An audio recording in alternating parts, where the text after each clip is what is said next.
Sa isang maliit na barangay sa probinsya ng Quezon, nakatira ang 13 taong gulang na si Ronron. Tanging ang lolo Doro niya ang kasama niya sa kanilang maliit na kubo na nakatayo malapit sa sementeryo. Ang namayapang ama ni Ronron ay isang sepulturero, kaya naman yun din ang naging trabaho niya matapos niyang huminto sa pag-aaral dahil sa hirap ng buhay. Ang lolo Doro ni Ronron ay kilalang manggagamot sa kanilang lugar. Karamihan ng tao sa lugar nila ay kay Lolo Doro lumalapit kapag merong nararamdamang kakaiba ang mga ito sa katawan. Isang tanghali, pagod na umuwi si Ronron sa kanilang kubo. Pawisan ang mukha niya at bahagya siyang hinihingal.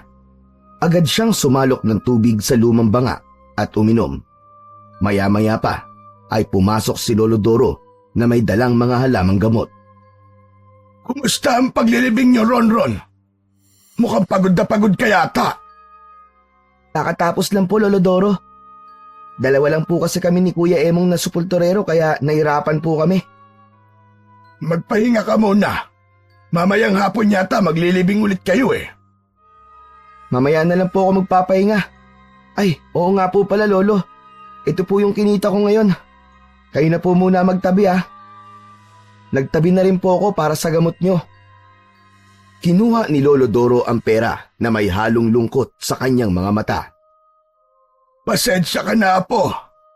Kung nagtatrabaho ka sa mura mong edad, dapat ay ako nagtatrabaho para sa ating dalawa. Lolo, naiintindihan ko naman po. Ayos lang po sa akin. Saka, kumikita rin naman po kayo kahit paano sa panggagamot nyo eh. Malaking bagay na po yun. Dapat ay nag-aaral ka at naglalaro. Hindi naglilibing na mga patay at nagbabantay ng puntod. Hindi mo dapat pasan ng ganitong klase ng responsibilidad sa edad mo ngayon. Lolo, masaya naman po ako sa pagiging supulturero ko eh. Wala po kayong dapat na ipag-alala sa akin. Ay oo nga pala, bibili lang po ako ng bigas ha. Wala na po kasi tayong bigas para makapagsaing na rin po tayo. O sige. Basta't mag-iingat ka lang, Apo. Lumabas na si Ronron ng kanilang kubo at naglakad papunta sa tindahan. Ulila na siya mula nung 5 taon pa lamang siya. Namatay ang kanyang ama't ina dahil sa malubhang sakit. Dahil siya ang bunsong anak at ang mga nakatatanda niyang kapatid ay may kanya-kanya ng buhay, ay naiwan siya sa pangangalaga ni Lolo Doro. Kaya siya napunta sa pagiging sepulturero ay dahil yun lang ang trabahong alam niyang kaya niya, dahil palagi siya noong nanonood sa tatay niya sa trabahong yun nung buhay pa ito. Maraming natutunan si Ronron sa pagiging sepulturero, gaya ng pag-uukay ng paglilibingan, pag-aayos at pag-aalaga ng puntod. Sa murang edad, walang ibang pangarap si Ronron kundi ang kahit paano ay umangat sila sa buhay ni Lolo Doro. Nais niyang magkaroon ng maginhawang pamumuhay ang kanyang lolo bago man lang ito mawala. Ngunit sa sitwasyon nila ngayon, tila malayo pa siya sa pangarap na yon. Matapos bumili ng bigas, ay naglakad na si Ronron pabalik sa kanilang bahay. Sa paglalakad niya, ay sinalubong siya ni Emilio, ang matalik niyang kaibigan. Nakangiti ito at mukhang puno ng enerhiya. Ronron! Tara, laro tayo ng arcade. May bagong laro ngayon dun, oh. Nako, asensya ka na, Emilio ah. Kailangan ko pang magluto ng panghalian namin ni Lolo Doro eh. Saka wala akong sobrang pera para maglaro ngayon. Sa susunod na lang na araw. Sus, ikaw naman, oh. Nakita ko kanina na naglilibing kayo. Imposibleng wala kang pera. Emilio, napunta na kagad sa pagkain at gamot ni Lolo Doro yun. Hayaan mo, kapag may sobra akong pera, ako pa manlilibre sa'yo. Talaga lang, ha? Kapag ako hindi mo nilibre, pababangunin ko mga patay sa sementeryo tapos ipapaila kita sa kanila sa ilalim ng lupa. Bahagyang natawa si Ronron sa biro ni Emilio. Maya-maya pa ay napansin ni Ronron na nakatingin si Emilio sa medalyong nakasabit sa leeg. Hahawakan sana ni Emilio ang medalyon, pero agad niyang tinapik ang kamay ni Emilio bago pa nito mahawakan ang medalyon. Aray ko naman! Bakit ba ayaw mong ipahawak sa akin yung medalyon mo? Eh kasi, hindi ka marunong makaintindi, Emilio. Hindi ba dati ko pa sinabi sa'yo na bawal hawakan ng kahit na sino ang medalyon ko? Hindi lang ikaw ang bawal lumawak dito, kundi lahat. Bakit naman? Ano bang meron sa medalyon na yan? Saglit na tumingin si Ronron sa paligid bago sinagot si Emilio. Siniguro niya na walang ibang makakarinig sa sasabihin niya. Kasi, sabi ni Lolo Doro, mawawalan daw ng bisa ang kapangyarihan nito kapag hinawakan ng iba.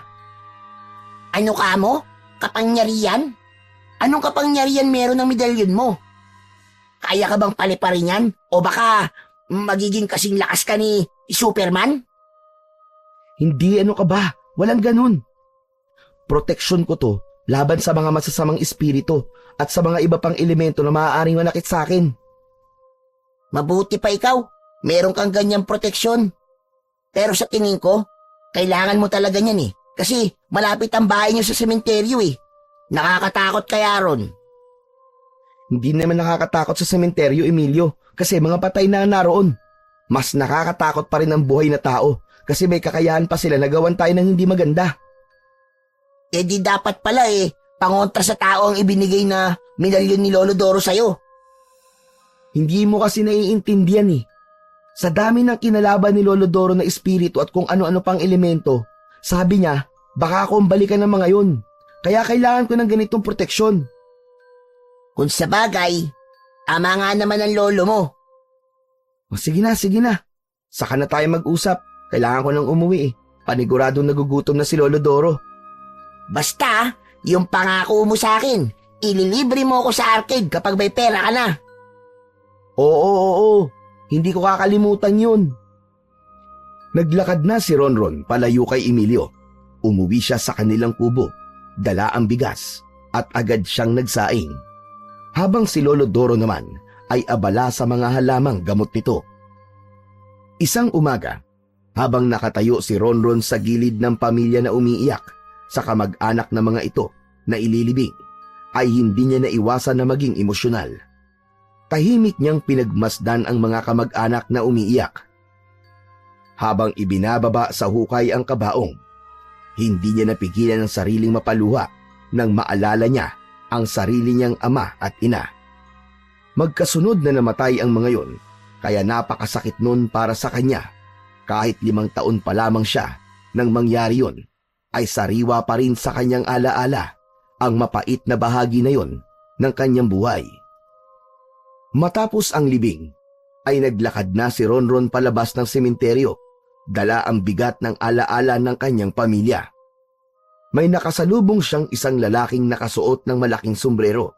Itim ang suot ng damit at pantalon. Hindi niya nakita ang buo nitong muka dahil bahagya itong nakayuko. Napahinto sa paglalakad si Ronron nang magsalita ang lalaki. Pwede ba akong magtanong sa iyo? Oo naman po. Tungkol po ba san? Totoo bang maraming aswang ang nakalibing sa sementeryong to? Ha? Ano po?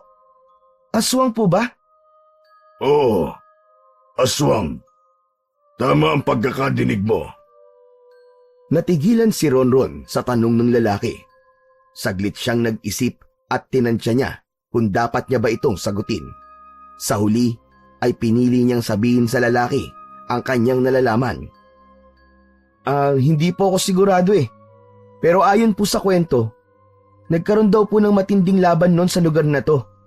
May mga aswang daw at mga tao na naglaban. At marami pong aswang na namatay. Sabi naman po ng mga matatanda, dito raw po inilibing ang bangkay ng mga aswang noon. Nang mapuno na po yung lumang sementeryo, ginawa ng sementeryo ng mga tao tong lugar na to. Muling tiningnan ni Ronron ang lalaki na para bang naghihintay pa ito ng mas marami pang kasagutan. Tatang, bakit niyo po pala naitanong? Saka, sino po ba kayo? Saglit na tiningnan ng lalaki si Ronron, ngunit walang binigkas na salita. Sa halip, tumalikod dito at naglakad palayo, na para bang sinadyang iwan siyang nagtataka. Sinundan ni Ronron ng tingin ang lalaki hanggang sa ito'y mawala sa kanyang paningin. Bagamat nagtataka siya kung sino ang lalaki, ay sinubukan niyang isantabi ang bagay na yon. Bumalik si Ronron sa kanyang gawain, ngunit sa kanyang isipan, nanatili ang kakaibang presensya ng lalaking yon, at ang tanong nitong tila may malalim na dahilan. Inagabihan, habang natutulog ay dinalaw si Ronron ng isang kakaiba at nakakatakot na panaginip. Nasa gitna raw siya ng sementeryo. Sa kanyang panaginip, ramdam niya ang bigat ng paligid. Tila humihinga ang lupa na kanyang tinatapakan at ang malamig na simoy ng hangin ay parang bumubulong sa kanya. Naisipan ni Ronron na umalis na, ngunit bago pa man siya makagalaw ay nagsimulang umuga ang lupa na parang lumilindol. Nagulantang si Ronron nang isa-isang bumangon ang mga patay mula sa kanilang mga hukay. Mga kalansay na natatakpan ng putik at ang iba ay naaagnas na. Hindi nagtagal ay naramdaman niya ang malamig at matigas na mga kamay na humihila sa kanya paibaba sa lupa. Nagpupumiglas siya at sinubukan niyang sumigaw, ngunit tila walang boses na lumalabas mula sa kanyang bibig. Biglang napabalikwas ng gising si Ronron. Pawis na pawis siya at habol niya ang kanyang hininga. Luminga siya sa paligid ng kanilang maliit na kubo at agad na naaninag niya si Lolo Doro na tahimik na nakasilip sa bintana. Lolo Doro, ano pong ginagawa niyo dyan? Huwag kang maingay, Ronron. May tao sa labas. Sinubukan ni Ronron na sumilip sa bintana at doon niya nakita ang lalaki mula sa sementeryo. Nakatayo lang yun sa harapan ng kanilang kubo. Lo, natatandaan ko po ang lalaking yan. Siya yung lalaki nagtanong sa akin kung marami raw bang aswang na nakalibing sa sementeryo. Ronron, huwag mo nang kakausapin ng lalaking yan. Delikado siya. Hindi ka dapat magtitiwala sa lahat na sasabihin niya. Pero bakit po, Lo? Ano bang meron sa kanya? Kilala niyo po ba siya? Saka na ako magpapaliwanag sa'yo. Basta pakinggan mo ako ngayon. Dito ka lang sa loob. Huwag kang lalabas kahit na anong mangyari. Bakit po, Lo? Ano pong gagawin niyo? Hindi sumagot si Lolo Doro. Umalis ito sa tabi ng binata at kinuha ang itak. Kinabahan naman si Ronron sa gagawin ng kanyang lolo, kaya pilit niya itong pinigilan nang makita niyang papunta sa pinto si Lolo Doro. Ngunit naging matigas ang kanyang lolo at tuluyan na itong lumabas habang tangan ang itak. Matapang nitong kinausap ang lalaking nasa labas. Umalis ka na rito! Ano't nagbalik ka pa? Tama ka. Nagbalik nga ako, Doro. Bumalik ako sa lugar na ito para maghiganti sa ginawa niyo sa akin. Ang kapal na mukha mo! Ikaw pa ang maghiganti! Gayong ikaw ang gulo sa lugar na ito! Ikaw, Guillermo! Kung naghahanap ka ng gulo, ako ang makakalaban mo! Umalis ka na rito! Dahil baka tuluyan na kita sa pagkakataon na ito! Akala mo ba ay natatakot ako sa'yo? Mahina ka na. Hindi mo na kayang protekta ng mga tao rito gaya ng ginawa mo noon. Hindi ako titigil hanggat hindi ko nakukuha ang kinuha mo mula sa akin, Doro. Hindi rin ako natatakot sa'yo, Guillermo. At hindi porket matanda na ako ngayon, ay mahina na ako. Umalis ka na at huwag ka nang babalik pa sa lugar na ito. Nalalapit na ang pagdating ng dilubyo, Doro. At sana, handa ka at ang lugar na ito sa pagbangon ng mga alagad kong pinaslang nyo. Tumawa ng malakas ang lalaki at marahang naglakad papalayo. Naiwang nakatayo si Lolo Doro sa labas ng kubo. Maya-maya pa ay pumasok na si Lolo Doro at agad nitong isinara ang pinto. Nanghihina itong napaupo sa kawayang saig habang hawak pa rin ang itak. Bakas sa mukha nito ang labis na pag-aalala. Lolo, Sino po ba talaga ang lalaking yun? Bakit po kayo galit na galit sa kanya? Siya si Guillermo, Apo. Ang pinuno ng mga aswang na sumalakay noon sa lugar natin. Ano? Siya po yung nasa kwento nyo? Yung may malaking laban ng mga aswang at tao na nangyari po dito sa lugar natin noon? Oo, Ron. Matagal ng panahon yun. Maraming aswang ang sumalakay dito. At si Guillermo ang kanilang pinuno. Pero dahil sa pagtutulungan ng mga tao, maraming napatay sa mga alagad niya. Nakatakas noon si Guillermo at ang akala ko hindi na siya magkakaroon ng tapang na bumalik dahil sa pagkatalo nila. Eh di, kung sakaling sumalakay po siya ulit, pagtulungan nyo na lang po ulit. Mag-isa lang naman siya eh. Sigurado ako na wala po siyang laban sa dami ng tao rito sa atin. Sa tingin ko, kaya matagal na nawala si Guillermo ay dahil nagpalakas siya. Hindi mo siya dapat maliitin, Ron.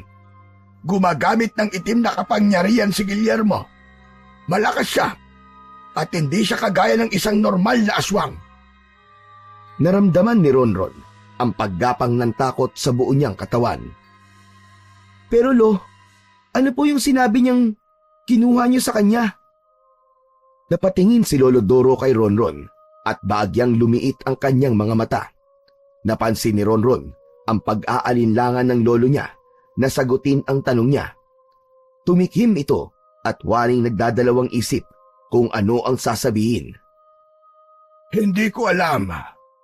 Sadyang kung ano-ano lang ang sinasabi ng Guillermo na yon. Huwag mo nang isipin yun, Ron. Pero Lolo, Tama na, Ron. Matulog ka na. Kailangan natin magpahinga. Mahaba pa ang araw bukas. umango na lang si Ronron pero hindi mapanatag ang kanyang kalooban. Nang humiga sila sa banig, ay nakatitig lang siya sa kawalan. Nawala na sa isip niya ang nakakatakot na panaginip nang dahil sa pagdating ni Guillermo at sa mga bagay na nalaman niya tungkol dito. Kinabukasan ng umaga, matapos ang almusal, ay nakita ni Ronron si Lolo Doro na isinuot ang salakot nito. Alam niya na kapag isinusuot nito yon, ay meron itong pupuntahan. Palabas na sana ng kubo si Lolo Doro nang biglang nagtanong si Ronron. Lo, saan po kayo pupunta? Pupunta ako kay Kapitana Elena. Kailangang malaman niya ang tungkol kay Guillermo. Dapat ay malaman niya kaagad na narito na naman si Guillermo para makapaghanda ang lahat. Kung ganun, sasamahan ko po kayo. Hindi na kailangan, Ronron. Dito ka na lamang at baka meron ka pang gagawin sa sementeryo. Wala naman po akong trabaho sa oras na to eh. At saka, gusto ko pong malaman kung anong gagawin ni Kapitana ngayong nandito na ulit si Guillermo. Sige na po, Lolo. Isama niyo na po ako. Napabuntong hininga si Lolo Doro. Kakulit na bata. Sige na nga. Pero huwag kang sasabat sa usapan namin dahil usapan niyo na matatanda. Oo naman po, Lo. Makikinig lang po ako. Pagkasamang lumabas ng kubo si Ronron at Lolo Doro at tinahak nila ang daan papunta sa bahay ni Kapitana Elena. Nang makarating sila sa bahay ng Kapitana, ay bumungad sa kanila ang malawak na bakuran nito. Ang bahay ay gawa sa makapal na kahoy at tila luma na, ngunit matibay pa rin. Si Kapitana Elena ay nakaupo sa kanyang silyang kahoy sa beranda habang nagkakape. Bagamat may edad na, malakas pa rin ang dating nito. Ngumiti ito nang makita si Lolo Doro. Pinapasok sila nito sa bahay. Magandang umaga ho, Kapitana. Magandang umaga rin naman, Doro. Ano't narito ka ng ganito kaaga? May kailangan ka ba? Elena, meron tayong malaking problema. Nagbalik na si Guillermo. Nagulat si Kapitana Elena. Hindi agad ito nakapagsalita. Napansin ni Ronron ang bahagyang pamumutla ng mukha nito. Anong sinabi mo? Ulitin mo nga, Doro. Bumalik na sa lugar natin si Guillermo. Sigurado ka ba sa sinasabi mo? Parang imposibleng bumalik siya matapos natin siya matalo noon sa laban. ganti ng iniisip ko. Pero nagpakita siya sa akin kagabi. Nagbanta siya na may paparating na dilubyo. Gusto niyang maghiganti at mukhang hindi siya titigil hanggat hindi niya nakukuha ang gusto niya. Kilala mo naman si Guillermo, Elena. Hindi siya basta-bastang aswang dahil meron siyang kapangyarihang itim. Di pa rin pala tumitigil ang Guillermo na yon. Pero kung sakali namang gugulo na naman siya, sigurado ako na manatalo pa rin natin siya, gaya ng sinapit niya at ng mga alagad niya dati. Wala talaga siyang kadala-dala. Elena, sa tingin ko ay naging mas malakas siya ngayon. Hindi siya magkakaroon ng lakas ng loob na bumalik dito kung alam niyang matatalo siya. Hindi natin dapat maliitin ang kanyang lakas. Kailangan maging doble ang ating paghahanda. Naiintindihan ko, Doro. Huwag kang mag-alala. Tatawagin ko ang lahat ng tanod at mga kasamahan natin. Paghahandaan natin ito. Kakausapin ko rin ang mga tao sa buong baryo. Kailangan magkaisa tayong lahat, gaya ng ginawa natin noon. Maraming salamat, Kapitana Elena. Kung ano man ang mapagpaplanuhan nyo, ay sabihan nyo lang kagad ako. Sige ho, aalis na ho kami ng apo ko. Matapos yun, ay naglakad na sina Ronron at Lolo Doro pabalik sa kanilang kubo. Mas lalong lumala ang takot ni Ronron dahil alam niya na hindi biro ang maaaring mangyari sa mga susunod na araw. Habang naglalakad sila pauwi, hindi napigilan ni Ronron ang magtanong. Lo, hindi po ba dapat umalis na tayo sa lugar na to? Kung malakas na po si Guillermo, baka mas mabuti na wala tayo rito bago siya sumalakay. Hindi tayo maaaring umalis, Ronron. Isa ako sa mga kailangan makipaglaban sa mga aswang at kay Guillermo. Pero Lo, matanda na po kayo. Paano kung hindi niyo na po kaya? Ronron, kung minsan wala tayong mapagpipilian kundi ang lumaban. Ang mga tao sa baryo at ang mga buhay nila ay nakasalalay sa mga taong handang lumaban na kagaya ko. Labis na nag-alala si Ronron para sa kanyang lolo. Hindi niya napigilang tanungin ang sarili kung ano ang magiging kapalaran nila sa paparating na panganib. Pero Lo, paano kung hindi po natin kayanin? Paano po kung sa pagkakataon po na ito ay sina Guillermo naman ang manalo? Apo, kailanman ay hindi na nanalo ang kasamaan sa kabutihan. Hanggat buo ang loob ng mga tao rito, ay hindi tayo basta-basta matatalo. Tahimik na tumango si Ronron kahit pa ang kanyang puso'y puno ng pangamba, lalo na para sa kanyang Lolo Doro. Nang sumunod na araw ay maagang nagising si Ronron upang magtungo sa sementeryo. Matapos niyang mag-almusal, ay kinuha niya ang mga gamit niya sa paglilinis ng mga puntod. May mga pamilya kasi nang namatayan na binabayaran siya upang linisin ang mga puntod ng mga yumaong mahal sa buhay ng mga ito. Sa kanyang paglalakad ay nakasalubong niya si Emilio at agad itong lumapit sa kanya. Ronron, tsaka pupunta. Hindi mo ba nakikita itong mga dala kong panlinis? Malamang sa sementeryo. May mga puntod akong lilinisan ngayon eh. Sasama na lang ako sa'yo. Wala naman akong ginagawa ngayon eh. Naiinip kasi ako sa bahay eh. Puro bunganga na lang ni nanay ang naririnig ko. O sige, pero wag kang magulo ah. Promise, tutulungan pa kita. Magkasamang naglakad ang magkaibigan papunta sa sementeryo. Tirik ang araw pero sanay na sa ganun si Ronron. Pagdating nila sa sementeryo ay agad na inumpisahan ni Ronron ang paglilinis ng unang puntod na kailangan niyang linisin. Si Emilio naman ay abala sa panguhuli ng tutubi. Hinayaan na lang niya si Emilio kaysa sa guluhin siya nito sa kanyang trabaho. Maya-maya pa ay napansin ni Ronron na wala na sa paningin niya si Emilio. Napakamot siya sa ulo habang hinahanap ang kanyang kaibigan. Nagulat si Ronron nang biglang sumulpot si Emilio sa likod niya. Nakakagulat ka naman, Emilio. Hindi ba sabi ko sa'yo, ay wag mo akong guguluhin? Paano? Meron akong nakita eh. Halika, sumama ka sa akin. Ano ba yun? Kapag yan kalokohan ililibing talaga kita rito sa sementeryo ng buhay. Basta, sumama ka na lang sa akin, bilisan mo. May pag-aalinlangan man, ay sumunod pa rin si Ronron kay Emilio. Dinala siya nito sa dulong bahagi ng sementeryo, kung saan kakaunti ang puntod na naroon. Itinuro ni Emilio ang lupa sa harap nila. Isang hukay na tila sariwa pa. Ang mga gilid nito ay parang minadaling hukayin at ang lupa ay kalat-kalat sa paligid. Tingnan mo yan. Parang may bumangon mula dyan, di ba? Hindi kaya... Naku po, baka may zombie na dito. Puro ka talaga kalokohan eh. Ano ba zombie ang sinasabi mo? Walang zombie. Pero, bakit kaya may hukay dyan? Saka sa pagkakaalam ko, walang ililibing ngayong araw. At saka, hindi naman ganyan ang hukay kapag may ililibing eh. Parang hinukay lang yan ng basta-basta eh. Eh ano yan? Para talaga may bangkay na bumangon dyan eh. Natawa si Ronron sa sinabi ni Emilio. Sige lang, Emilio. Ipilit mo pa na may zombie na bumangon dyan sa hukay na yan. Patay na ang mga bangkay. Kaya imposible na bumangon pa ang mga yun.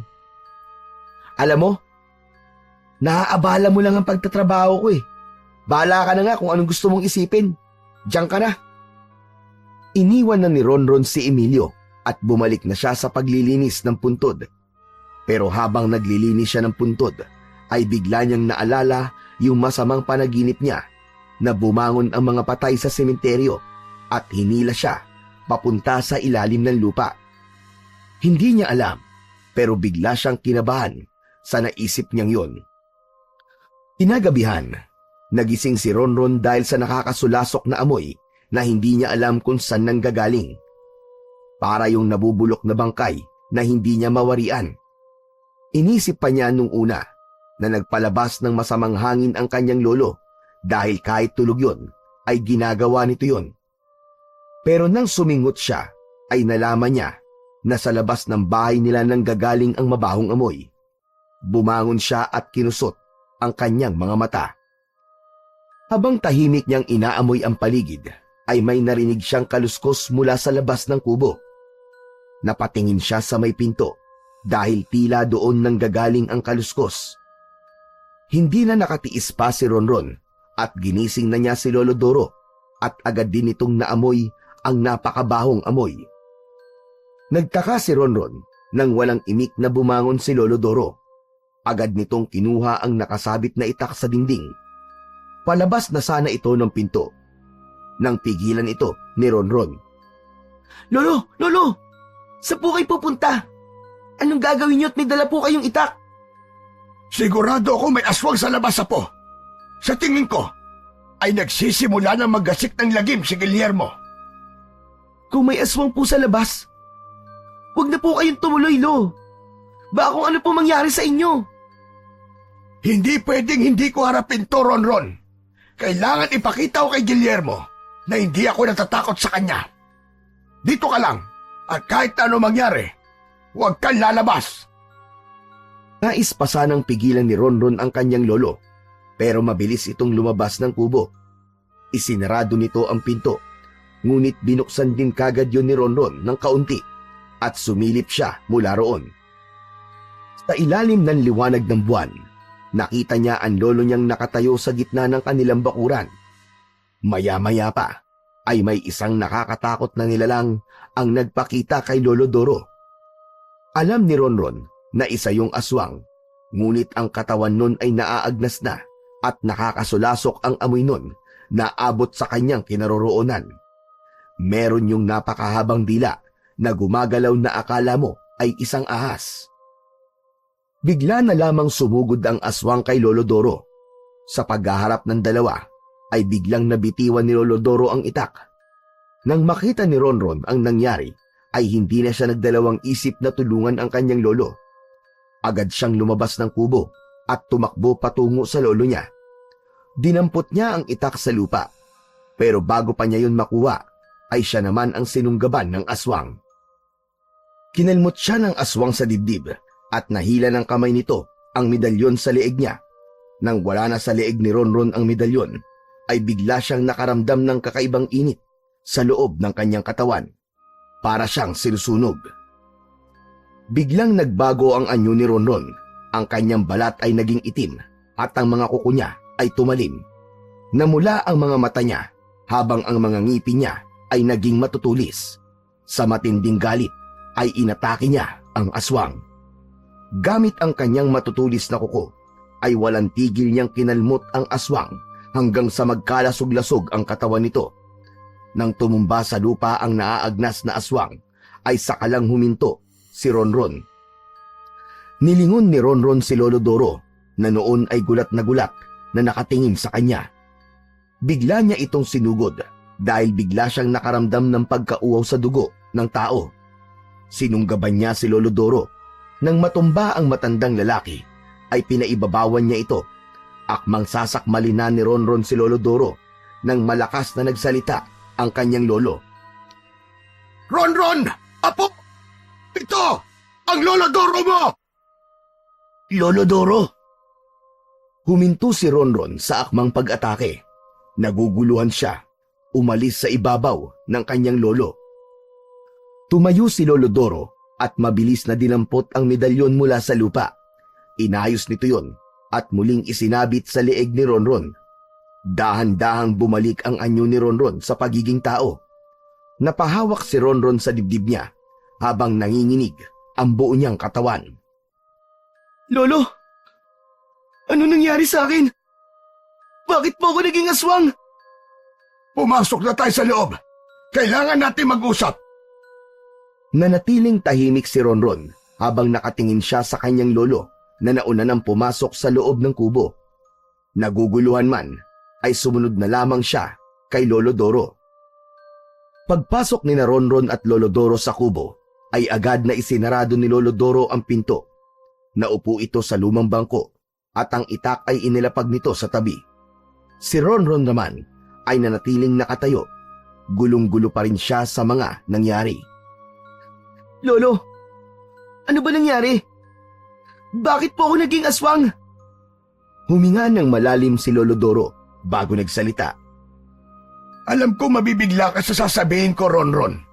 Pero sana, subukan mong intindihin ang lahat. Sana'y huwag kang magagalit sa akin kung inilihim ko man sa iyo ang katotohanan sa kung sino kang talaga. Ano po bang totoo? Sabihin niyo na po sa akin. Bakit po ako naging aswang? Ang medalyon na yan, ang pumipigil sa iyo para hindi lumabas ang pagiging aswang mo, Ronron. Kapag wala yan sa iyo, lalo na kapag gabi, ay lalabas ang totoo mong anyo. Pero bakit po ako naging aswang? Hindi ako ang tunay mong lolo, Ronron. Ang tunay mong lolo ay si Guillermo. Ang nakagisnan mong mga magulang ay hindi mo totoong magulang. Ang totoo mong nanay na si Elisa ay anak ni Guillermo. Pero tutol siya sa kasamaan ng kanyang ama. Nagtago siya dito sa lugar natin nang malaman niyang buntis siya. Kinupkup siya ni Kapitana Elena at doon kanya ipinanganak. Pero sa kasamaang palad, namatay ang nanay mo nang ipanganak ka niya. At ikaw na po nag-alaga sa akin simula noon? Oo, tama ka. Tinanggap ko ang responsibilidad na alagaan ka. Ayokong mapunta ka sa kamay ni Guillermo dahil alam kong gagamitin ka lang niya sa kasamaan. Kaya nakipag-ugnayan ako sa kaibigan kong antingero. Ibinigay niya ang medalyon na suot mo ngayon. Yan ang naging dahilan. Kaya nabubuhay ka ng gaya ng isang normal na tao. Kung ganun po, ako pala ang tinutukoy niya sa sinabi niya na bagay na kinuha mo sa kanya dahil ako ang apo niya. Ganun na nga. Pero ngayong alam mo na ang katotohanan. Kung gugustuhin mo sumama sa kanya, hindi kita pipigilan. Karapatan mong pumili kung saan mo gusto. Napatingin si Ronron kay Lolo Doro at ang mga mata niya ay nanlabo dahil sa luhang gustong kumawala. Lolo, hindi ko po kayo iiwan. Alam ko na kaya niyo ako kinuha kay Guillermo upang mabuhay ako ng tama. Kahit hindi po ikaw ang tunay kong lolo, para sa akin po, ikaw pa rin po ang lolo ko. Hindi na napigilan ni Ronron ang pagpatak ng kanyang mga luha. Lumapit siya kay Lolo Doro at niyakap ito ng mahigpit. Ayoko po kay Guillermo. Hindi po ako sasama sa kanya. Tao ako, Lolo. Kahit dugong aswang dumadaloy sa buong katawan ko. Salamat, Apo. Salamat at kahit nalaman mo ang totoo, ay hindi ka pa rin sasama kay Guillermo. Tama ka. Ayokong lumaki kang kagaya ni Guillermo. Naniniwala ako sa kabutihan ng puso ng iyong ina. At alam ko na yun ang ipinamana niya sa iyo. Mas lalong humigpit ang yakap ni Ronron sa kanyang Lolo Doro. Sa kabila ng nalaman niya, ay mas ninais pa rin niyang hindi iwanan si Lolo Doro dahil naniniwala siya na dapat ay pumanig pa rin siya sa kabutihan kahit isa siyang aswang. Kinabukasan ay maagang nagising si Ronron. Hindi maalis sa isip niya ang nangyari noong nakaraang gabi. Inalala niya ang sandaling nagbago ang anyo niya. Pakiramdam niya ay isa lamang yung panaginip. Ngunit sa halip na matakot o magalit, mabilis niyang tinanggap ang katotohanan. Alam niya na siya ang mahihirapan kung patuloy niyang itatanggi sa kanyang sarili kung ano talaga siya. Pagkatapos ng almusal, ay inaya ni Lolo Doro si Ronron na pumunta sa bahay ni Kapitana Elena. Hindi na tumanggi si Ronron at maya-maya pa ay magkasama na silang naglakad ng lolo niya patungo sa bahay ni Kapitana Elena. Pagdating sa bahay ng kapitan ay kumatok sila sa pinto. Pinagbuksan sila ng kapitana at agad na pinatuloy.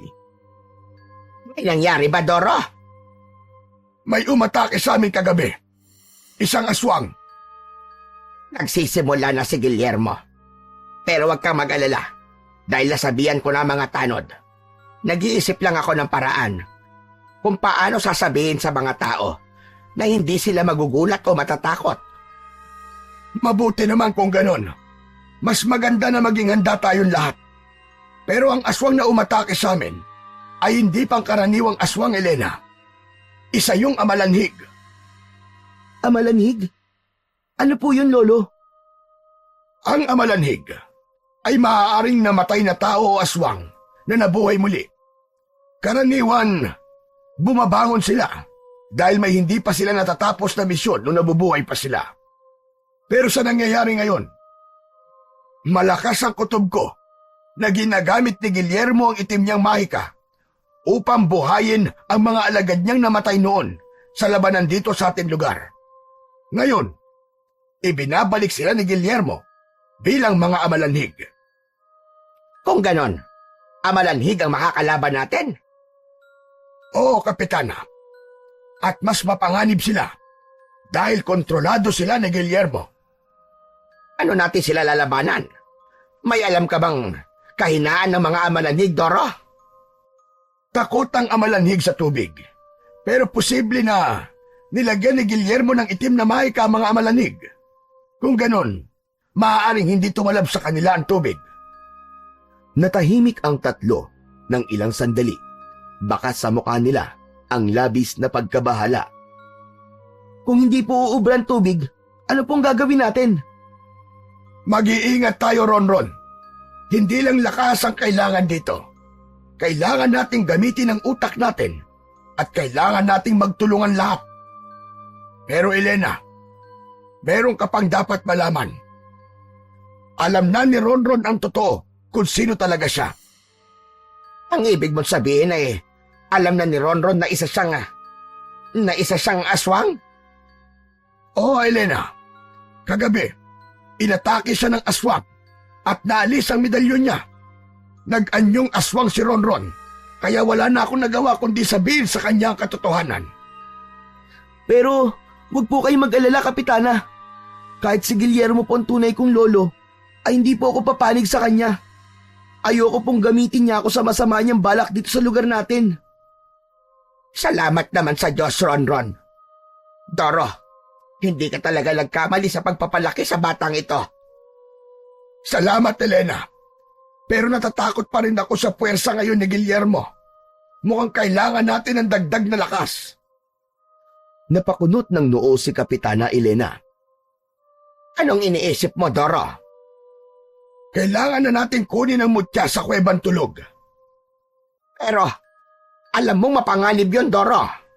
Marami nang sumubok na kumuha ng mutya. Pero karamihan sa kanila hindi na nakalabas ng kuweba. At hanggang ngayon, ay hindi pa rin nakikita ang katawan nila. Alam ko, Elena. Pero wala na tayong ibang paraan. Kung hindi natin susubukan, baka sa pagkakataong ito ay si Guillermo at ang mga amalanhig ang magwagi. Isang mahabang katahimikan ang namayani sa kanila.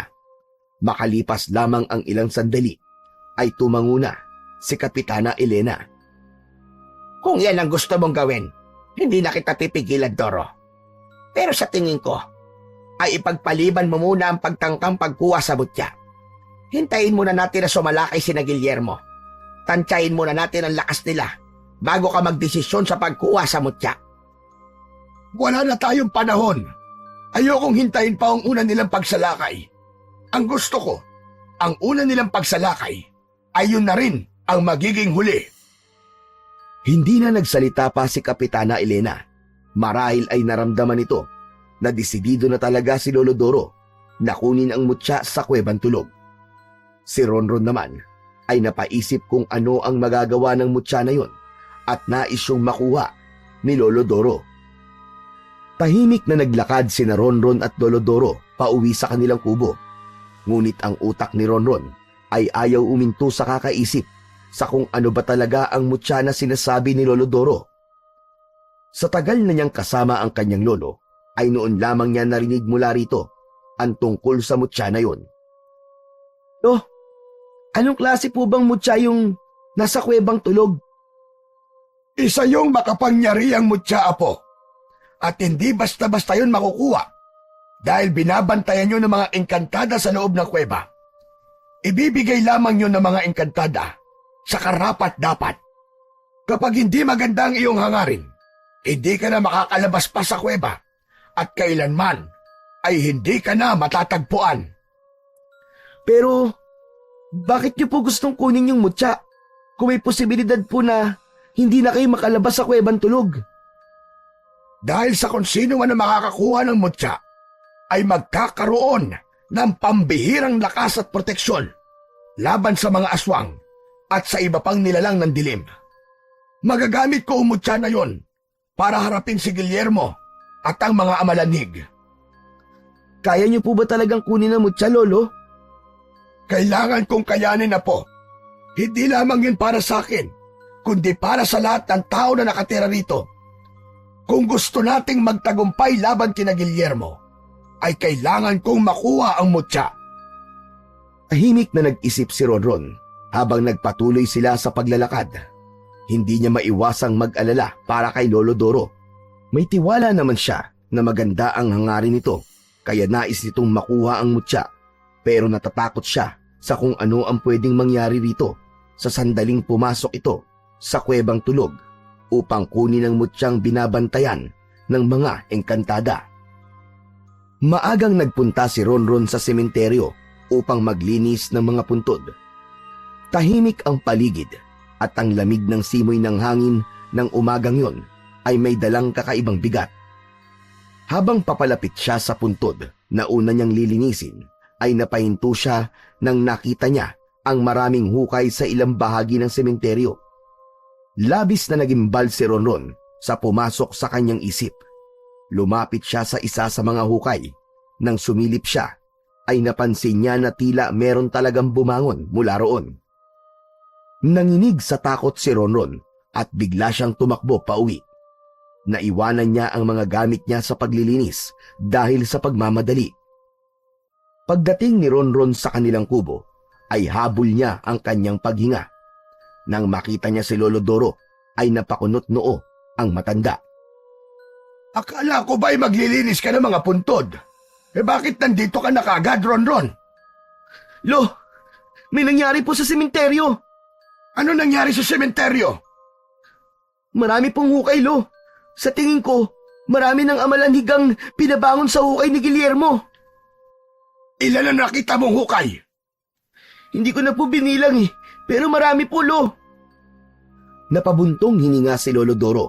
Bakas ang kaba sa mukha nito habang nakatingin sa malayo. Mukhang tama ka, Ronron. Malamang ay nag-aanda na si Guillermo para sa malaking pagsalakay ng mga amalanig. At sigurado ako na mamayang gabi sila sasalakay. Kailangan ko nang puntahan si Kapitana Elena. Kailangan niya itong malaman para makapaghanda ang mga tanod at ang iba pang makikipaglaban sa mga amalanig. Nagmamadaling umalis si Lolo Doro.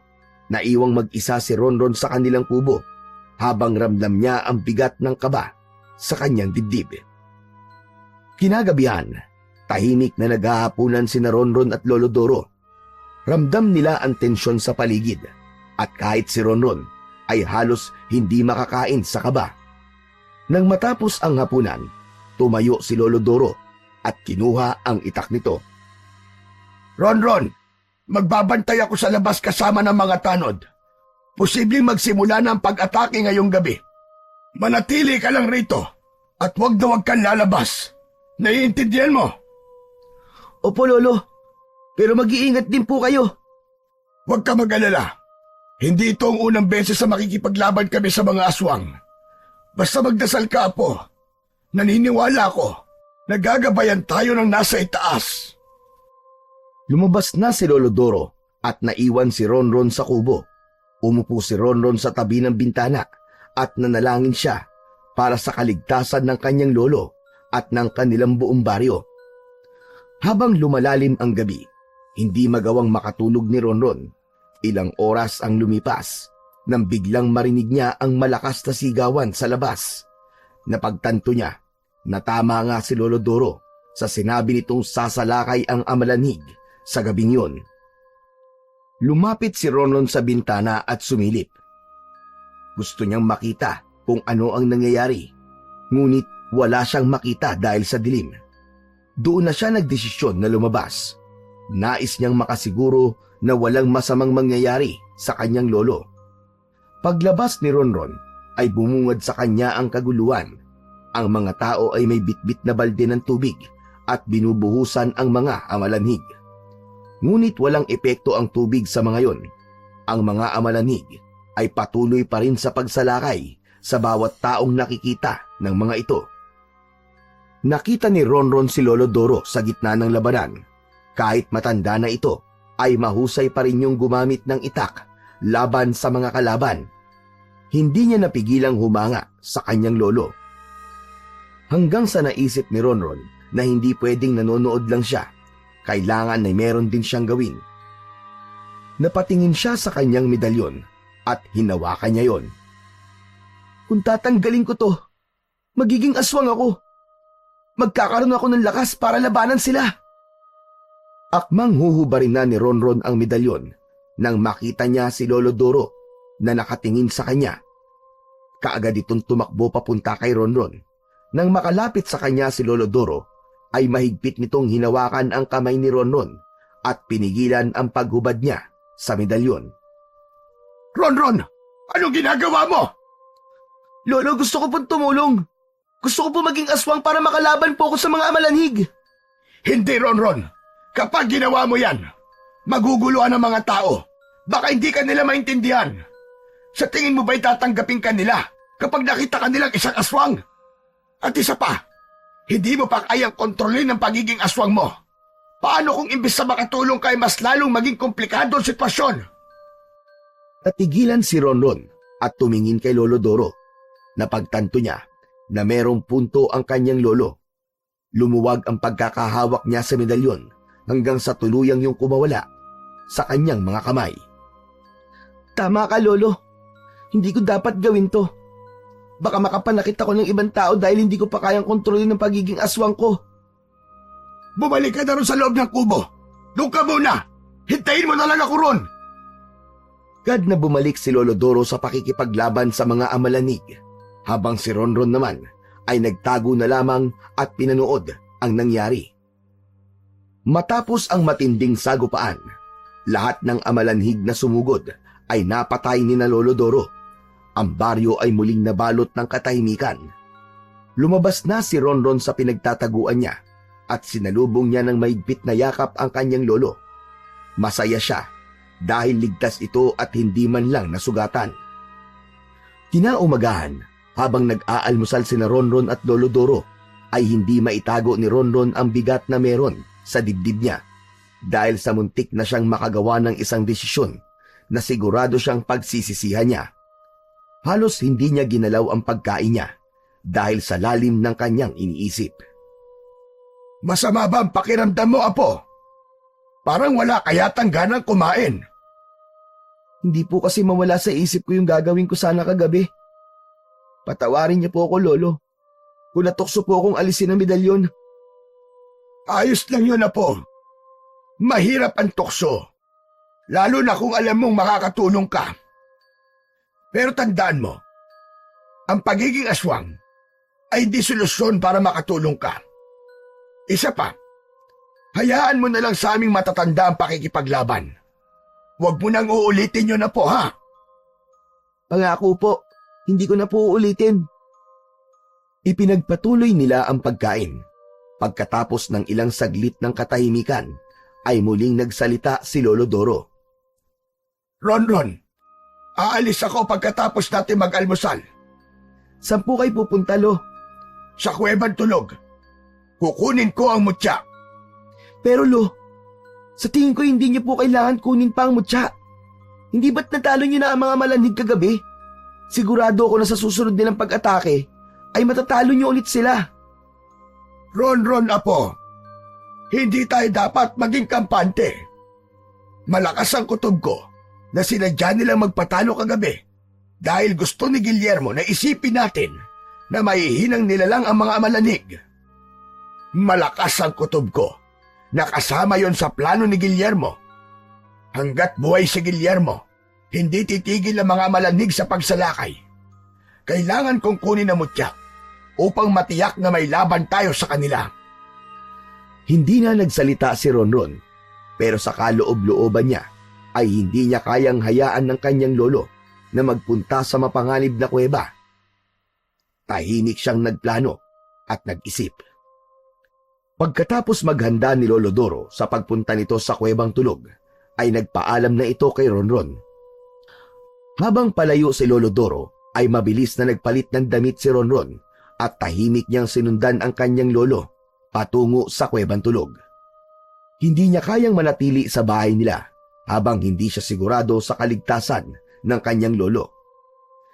Naghintay lang ng ilang minuto si Ronron bago siya sumunod kay Lolo Doro. Matyaga niyang sinundan si Lolo Doro pero nakadistansya siya rito upang hindi siya nito maramdaman.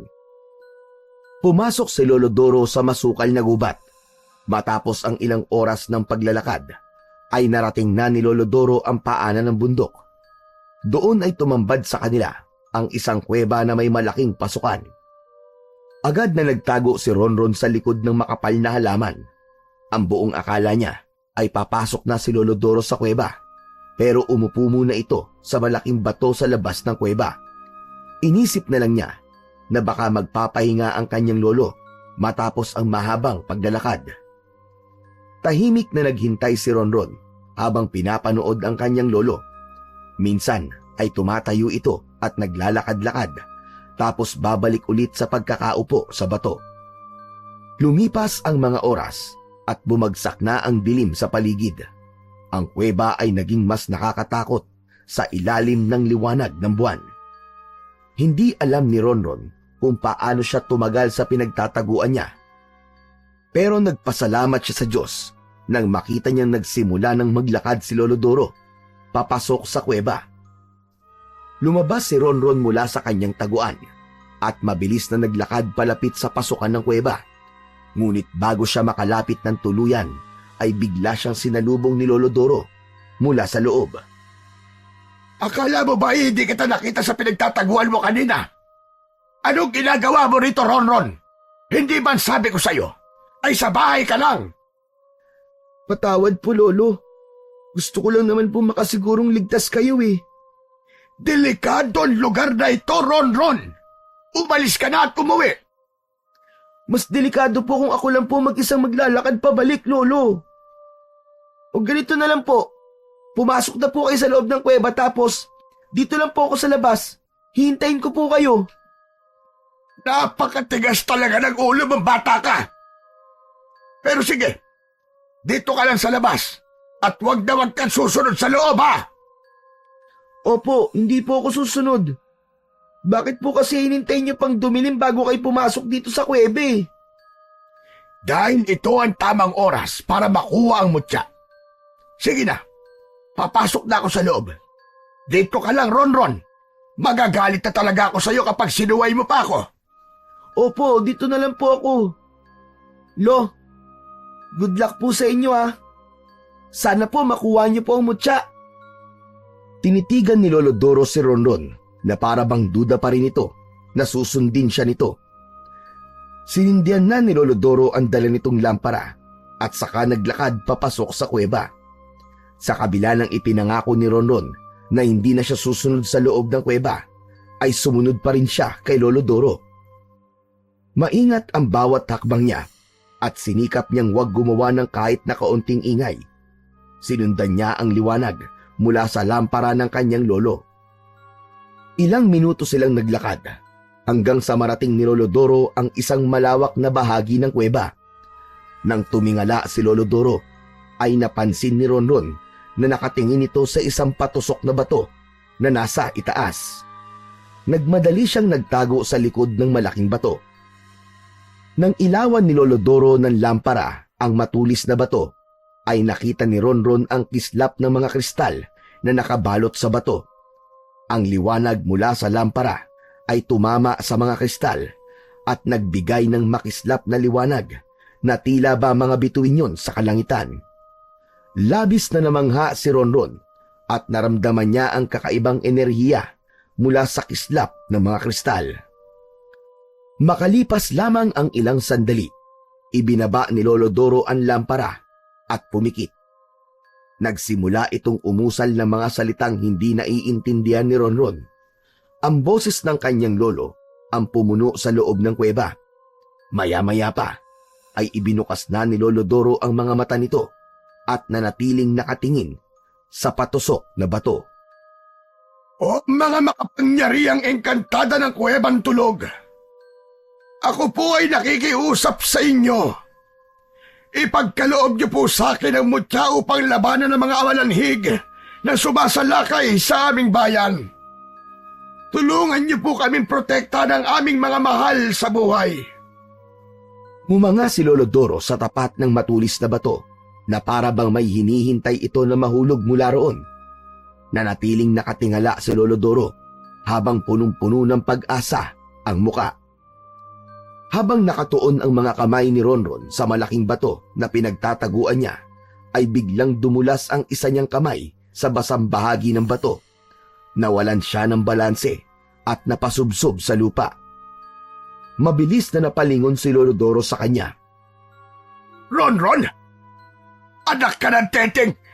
Anong ginagawa mo dito? Hindi ka talaga marunong sumunod! Agad na tumayo si Ronron at may pag-aalangan ng umiti.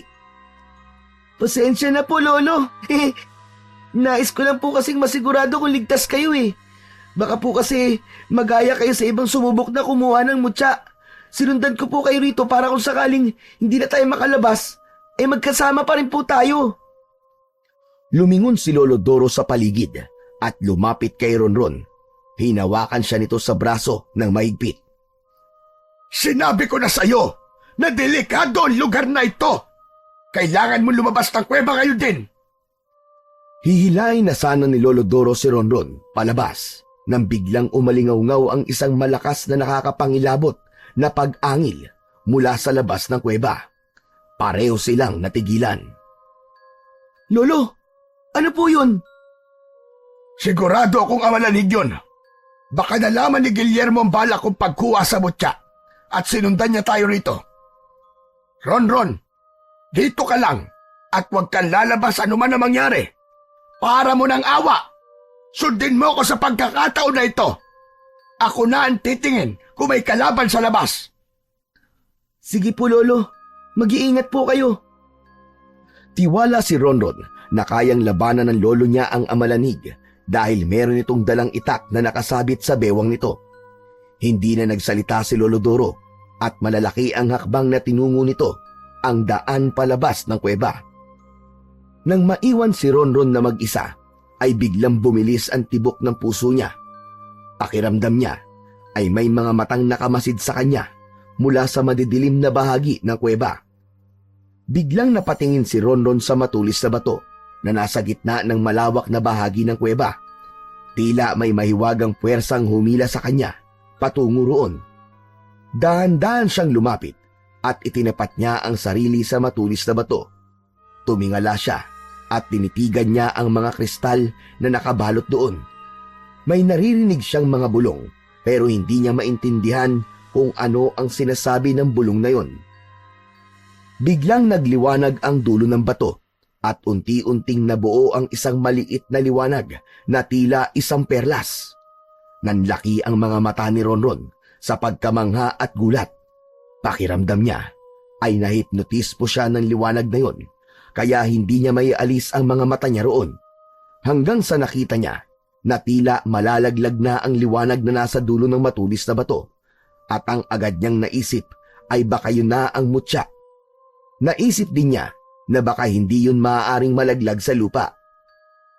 Makalipas lamang ang ilang segundo, ay tuluyan nang humiwalay ang liwanag sa dulo ng bato at bumulusok na yon pababa. Wala nang ibang nasa isip niya, kundi ang saluhin yun gamit ang kanyang bibig. Ngumanga siya at tuluyang pumasok ang mutya sa kanyang bibig at nalunok niya yon. Naramdaman ni Ronron ang paglakbay ng mutya sa kanyang lalamunan. Impit na napasigaw si Ronron nang maramdaman niya ang mabilis na pagdaloy ng kakaibang init sa buo niyang katawan. Napaluhod siya at ang kanyang mga palad ay nakatuon sa malamig na lupa. Tila napakaraming nangyayari sa loob ng katawan ni Ronron na hindi niya maipaliwanag. Sa pagkakataon na yon ay bumalik na si Lolo Doro. Agad na tumayo naman si Ronron.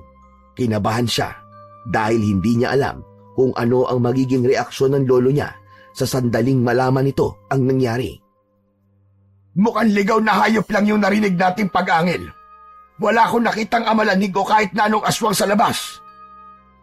Lo, ano po meron lang po sana akong itatanong. Ano yon, Ronron? Lolo, ang mutya po ba ay puting liwanag na maliit? Oh, ganun nga ang itsura ng mutya. Ang mutya po ba malalaglag po mula sa dulo ng matulis na bato na yun? At kailangan po saluin ng bibig, kaya ka po nakanganga dito kanina? Tama ka, ganun nga. Sandali lang. Bakit mo itinatanong ang mga yan? May nangyari ba habang wala ako, Ronron? Lolo, ano po kasi? Nalunok ko po ang mutya. Ano? Bakit mo ginawa yon? Ako ang dapat kukuha ng mutya at hindi ikaw. Naku, pasensya na po. Nataranta po kasi ako kanini. Nakita ko po malalaglag na po ang mutya. Natakot po ako na mahulog yun sa lupa kaya sinalo ko po. Napailing si Lolo Doro habang pilit na pinahupa ang inis. Ako dapat ang lulunok ng mutya, Ronron. Alam mo bang napakahalaga nun sa akin para sa laban nating kina Guillermo? Lolo, bakit kasi umalis pa kayo? Kung hindi sana kayo lumabas, malamang kayo po makakakuha ng mutya Sige po, iluluwa ko na lang po. Kung hindi naman po, siguro ay may lalabas kayo kapag gumamit po ako ng banyo. Mo na yun may lalabas sa katawan mo. Habang buhay na yung nasa loob mo, Ronron.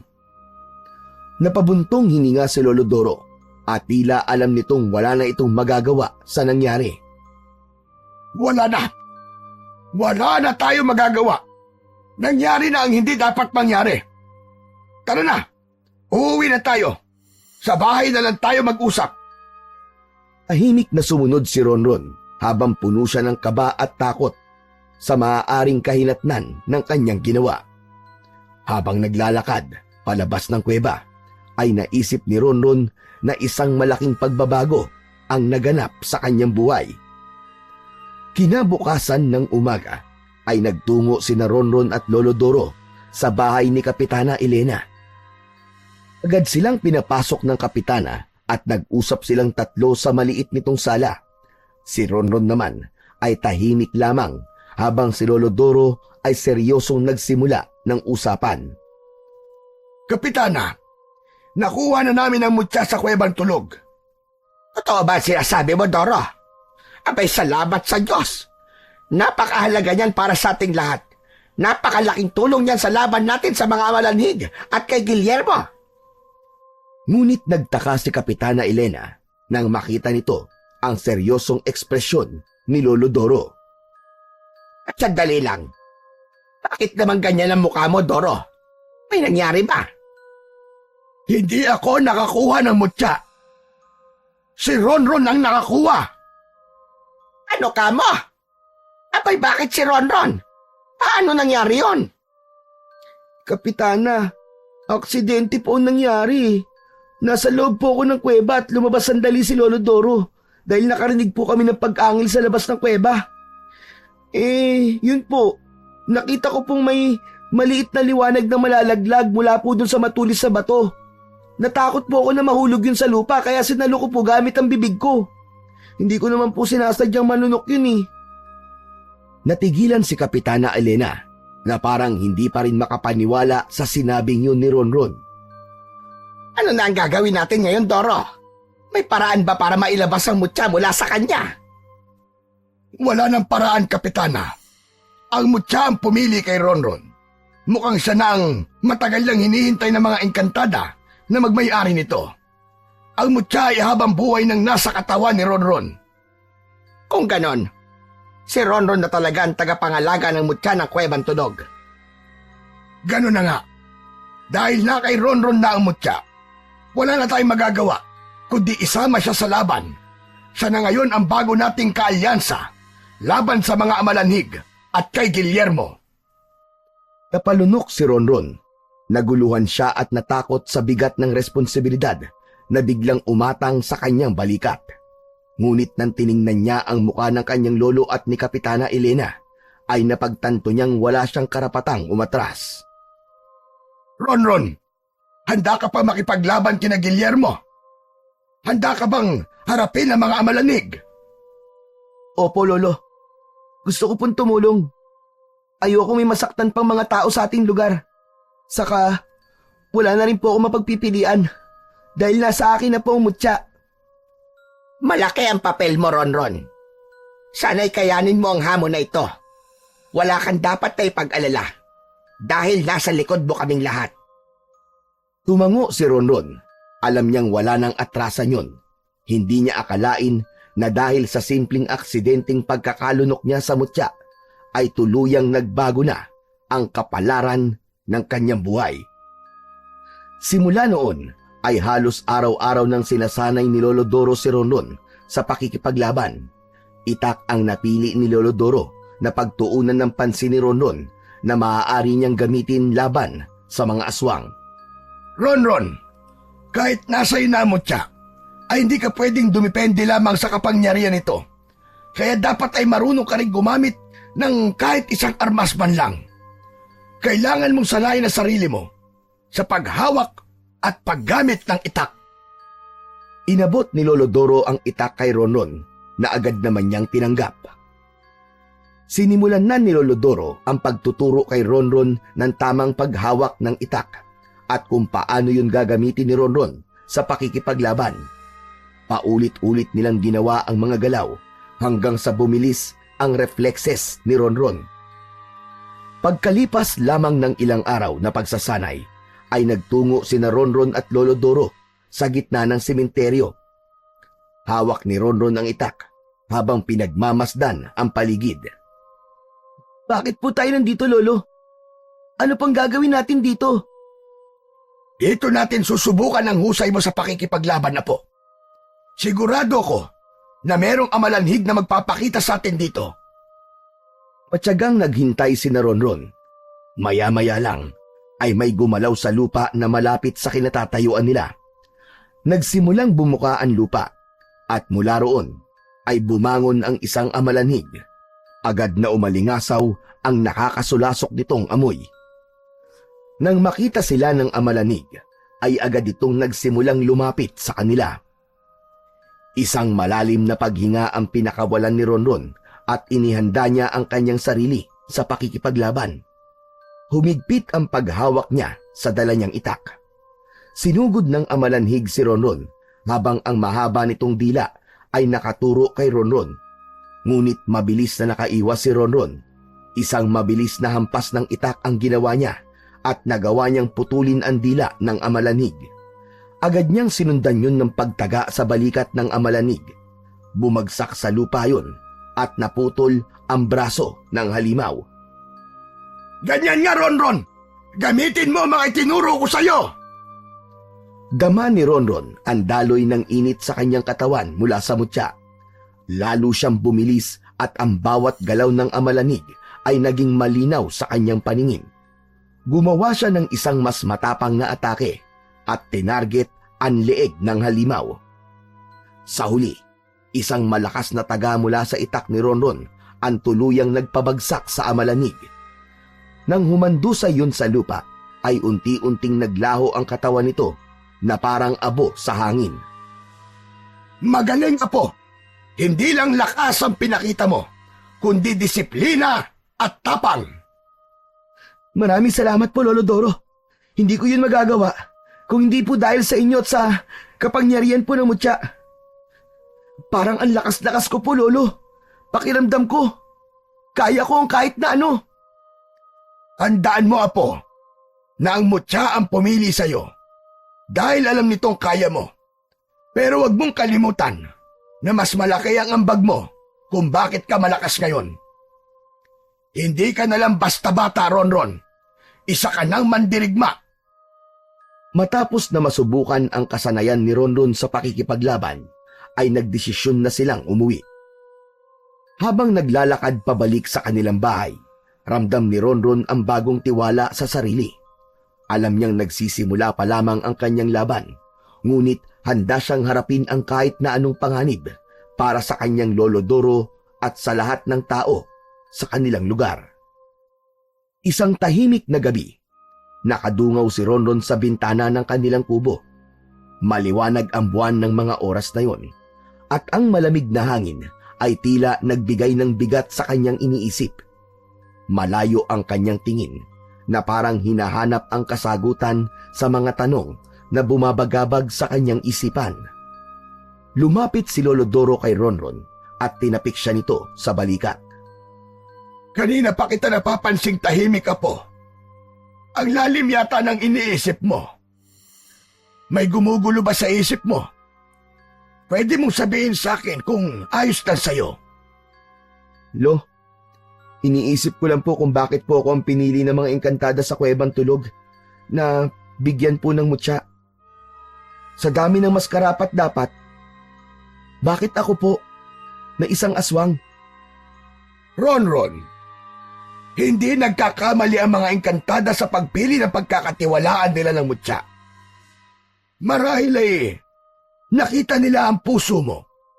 Nakita nila ang kabutihan mo, ang tapang at ang hangarin mong tumulong sa iba. Hindi mahalaga kung ano o kung sino ka para sa kanila. Ang mahalaga ay kung sino ka ngayon at kung ano ang kaya mong gawin para sa kabutihan. Pero sa totoo lang po, Lo, pakiramdam ko po ay hindi ko alam kung kaya ko bang labanan ng totoo kong lolo na si Guillermo. Kahit paano po dugo niya pa rin ang dumadaloy sa akin. Hindi ko kayang sagutin yan para sa iyo, Apo. Pero tandaan mo ito. Ano man ang desisyon mo, ay maiintindihan ko. Ikaw ang may hawak ng mutya at ikaw rin ang may kakayahang magdesisyon kung paano ito gagamitin. Pero malaki ang tiwala ko sa iyo na tama ang gagawin mo, Apo. Maraming salamat po, Lolo. Salamat po sa paggabay niyo sa akin. Malaking parte po kayo ng buhay ko, lalo na sa kung ano ko ngayon. Siguro, kung hindi niyo po ako inilagaan, ay kasama ako ni Guillermo na nakikipaglaban sa inyo. At isa ako sa nag-aasik ng kasamaan dito sa lugar natin. Sinabi ko naman sa'yo, Apo, hindi kita tiningnan na isang aswang nang magdesisyon akong alagaan ka. Para sa akin, ay totoo kitang apo. O paano? Matutulog na ako. Matulog ka na rin at bukas ay maaga pa ang ating pag-iensayo. Umalis na si Lolo Doro sa tabi ni Ronron at nauna na itong natulog. Napatingin si Ronron sa buwan at pilit niyang kinukumbinsi ang sarili na kakayanin niya ang anumang pagsubok na darating sa kanyang buhay. Dama niya ang bigat ng responsibilidad sa kanyang mga balikat, pero kahit paano ay gumaan ang pakiramdam niya dahil sa mga sinabi ng kanyang Lolo Doro. Ramdam niyang malapit na ang laban, ang pagsubok na magpapakita kung talagang karapat-dapat siya sa mutya.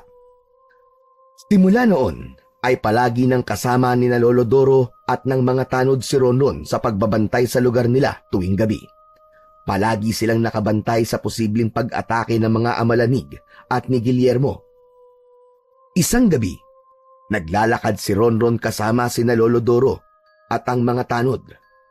May dalang lampara ang ilan, habang ang iba'y may hawak na itak at sibat. Si Ronron naman ay dala ang kanyang itak. Biglang tumigil ang grupo nang makarinig sila ng mga kaluskos at malalalim na ungol na mula sa kakahuyan. Dahan-dahang naglabasan mula sa kakahuyan ang mga Amalanig. Ang bilang ng mga yon ay napakarami. Akala mo ay alon yun ng mga halimaw na papalapit sa kanila. Sa harapan ng mga Amalanig ay naroon si Guillermo. Malaki ang katawan nito na puno ng peklat mula sa mga nakaraang laban. Ang mukha nito ay nakakatakot na may mga matang namumula. Meron itong matutulis na kuko at mga ngipin. Sa leeg nito ay nakasabit ang isang malaking medalyon. Huminto ang mga kalaban at ngumisi si Guillermo. Sa gabing ito, sisiguraduhin ko na lahat ng tao rito ay kamatayan na kahahantungan. Walang sino man ang makaliligtas sa inyo. Masyadong mataas ang pangarap mo, Guillermo. Hindi mo kami matatalo. Minsan ka na naming tinalo at tatalunin ka ulit namin ngayon. Napangisi si Guillermo at tumingin kay Ronron. Dito pala ang aking apo. Ronron, dapat ay nasa panig kita. Dugo ko ang dumadaloy sa ugat mo. Umanib ka sa akin kung nais mo pang mabuhay. Kailanman ay hindi ako papanig sa kasamaan. Mas gusto kong maging tao at hindi katulad mo. Kung ganon, wala na pala akong magagawa. Kahit dugo ko ang dumadaloy sa'yo, ay hindi kita sasantuhin. Kailangan mo ring mamatay. Natigilan si Ronron, tila sumikip ang dibdib niya. Doon niya lubos na naunawaan na kahit lolo niya si Guillermo ay wala itong pagmamahal sa kanya.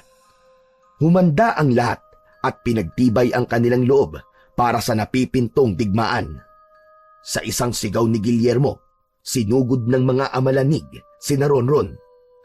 Ang mga tanod, kasama si Ronron at Lolo Doro, ay matapang na hinarap ang mga Amalanig na parang mga halimaw na gutom na gutom. Ang sigaw at ungol ng mga nilalang na yon ay sumalubong sa mga tunog ng itak at sibat. Si Ronron naman ay napako ang tingin kay Guillermo. Nagsimulang humakbang si Ronron patungo kay Guillermo. Ramdam niya ang kaba sa kanyang dibdib. Ngunit mas nangingibabaw ang kagustuhan niyang manalo sila laban sa mga Amalanig at kay Guillermo. Guillermo! Ako ang harapin mo! Nagtagpo ang mata ni na Ronron at Guillermo.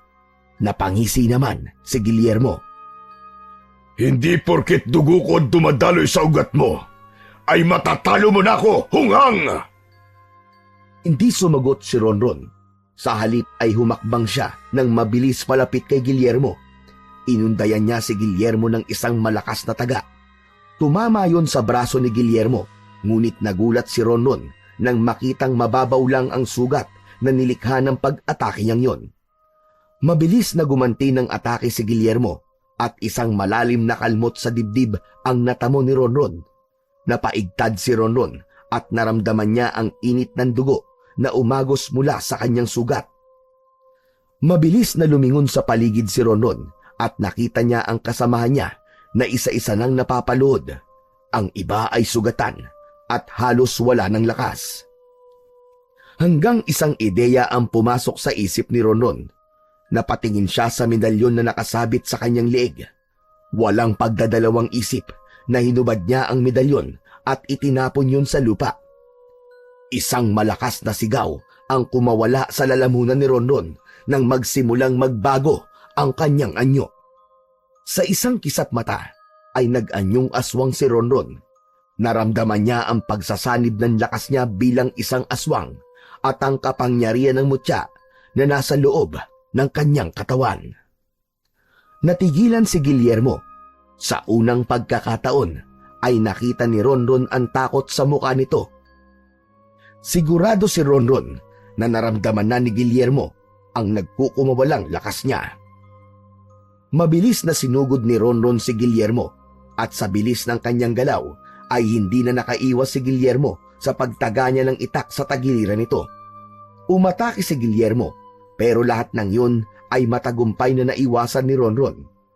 Hanggang sa napuno na ng galit ang puso ni Ronron at mas naging mabilis at mabangis ang pag-atake niya kay Guillermo. Paulit-ulit niyang sinaksak at tinaga si Guillermo. Nang isaksak niya ang itak sa tiyan ni Guillermo, ay tuluyan na itong bumagsak sa lupa. Duguan ito at puno ng sugat. Tumayo si Ronron sa tabi ni Guillermo at tiningnan niya ito ng nanlilisik niyang mga mata. Katapusan mo na, Guillermo! Maawa ka sa akin, Ronron. Ako pa rin ang iyong lolo. Si Lolo Doro ang lolo ko. At hindi ikaw! Binitiwan ni Ronron ang itak at malakas siyang sumigaw. Hinablot niya kay Guillermo ang medalyon na suot nito at gamit ang isang kamay ay dinurog niya yon. Ngunit hindi pa tapos si Ronron. Sinunggaban niya si Guillermo sa liig gamit ang kanyang matutulis na pangil at sa isang malakas na puwersa, tinapos niya ang buhay nito. Ang katawan ni Guillermo ay tuluyang binawian ng buhay habang ang ulo nito ay halos humiwalay na sa katawan sa lakas ng pagkakasakmal doon ni Ronron. Kasabay ng pagkamatay ni Guillermo ay sabay-sabay na bumagsak sa lupa ang lahat ng amalanig at nilamon ng lupa ang katawan ng mga yon. Bumalik ang katahimikan sa paligid, ngunit agad ding nabasag ang katahimikan nang magsigawan ang mga tao sa tuwa dahil sa tagumpay na kanilang nakuha ng gabing yon. Lumapit ang mga tao kay Ronron at sa kabila ng anyo niyang aswang ay walang natakot sa kanya. Binuhat siya ng mga ito habang paulit-ulit na isinisigaw ang pangalan ni Ronron. Hindi napigilan ni Ronron ang maluwa habang nakatingin sa kanya si Lolo Doro na bakas ang pagmamalaki sa mga mata para sa apo. Nang ibaba si Ronron ng mga tao, ay agad siyang nilapitan ni Lolo Doro para yakapin ng mahigpit. Matapos ang pagyayakapan nila, ay masaya siyang tiningnan ni Lolo Doro. Ronron, apo, hindi pa rin ako makapaniwala. Nagawa mong pagsamahin ang kapangyarihan ng mutya at ang iyong pagiging aswang. Lolo, hindi ko rin po alam kung paano yun nangyari. Pero alam ko po na kung wala kayo, ang mutya at ang tiwala ng mga tao ay hindi ko po magagawa ang lahat ng yun. Kayo po ang nagturo sa akin na kahit ano pa ako, may halaga ako. Hindi talaga nagkamali ang mutya sa pagpili sa iyo, apo. Hindi mo alam kung gaano kita ipinagmamalaki. Lumipas ang ilang araw at tuluyan nang bumalik ang kapayapaan sa lugar ni na Ronron. Nagpatuloy si Ronron bilang isang supiltorero. Sa araw-araw ay abala siya sa paglilinis ng mga puntod, habang sa gabi ay kasama niya si Lolo Doro at ang mga tanod sa pagbabantay dahil alam nila na hindi sila maaaring maging kampante. Muling nagbalik si Ronron sa pag-aaral sa tulong ni na Kapitana Elena. Bagamat isa ng estudyante si Ronron, ay hindi pa rin niya kinalimutan ang responsibilidad niya bilang tagapangalaga ng mahiwagang mutya. Ngunit ang higit na nagpapasaya kay Ronron ay ang pagtanggap ng lahat ng tao sa kanya sa kabila ng pagiging aswang niya. At para sa kanya ay isa yon sa mahalagang bagay na natanggap niya matapos nilang matalo si Guillermo at ang mga Amalanig. Hanggang sa lumipas pa ang maraming taon, si Ronron, ang aswang na tagapagligtas na nagtataglay ng makapangyarihang mutya, ay nagpatuloy sa pagiging haligi ng kanilang lugar laban sa kadiliman.